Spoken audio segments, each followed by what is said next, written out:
হাইটে হাইটে আমার পায়ের ফুটো সিঁড়ি গেল রে। তোর কাছে কি 20,000 টাকা হবে?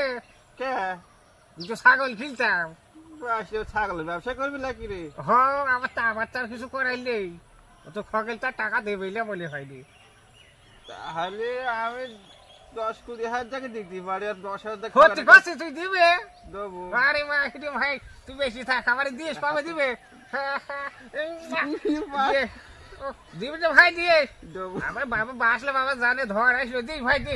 আর ওই খগেলের কাছ থেকে ঘুরে আসি। শোন এক কথা শোন, থাকো ওই যে ছাগল যদি কিনিস, হ্যাঁ এদিকে পানির ছাগলের প্রথমে একটা বাচ্চা হয়, হ্যাঁ তাহলে ওই ছাগলটা আমাকে দিবি। আমার তুই নেবে? আমি লবিলা, আমি টাকা আচ্ছা দিচ্ছি। ঠিক আছে তোর দিবানি, তাহলে ওই ওই কথাই রইলো।